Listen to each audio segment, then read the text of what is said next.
Hey guys, I'm going to show you how to create a Slack channel. What you're going to do is just go over to this section right here that says channels, click this arrow, and then you're going to create a channel. Now there can't be any spaces or periods, and it must be lowercase, so we're just going to do one like this. You can put in a purpose.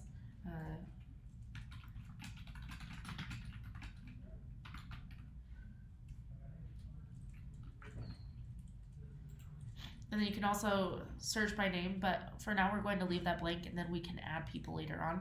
And you can also make it private where you can only be invited to join. I'll do that just to show you. Then I'm going to click create, and that's basically it, but you can then invite people. So I'm going to include, so click this add people to private channel. I know that Joe is a big fan of cat gifts, so I'm going to include him. Then click add, and that's basically what you do.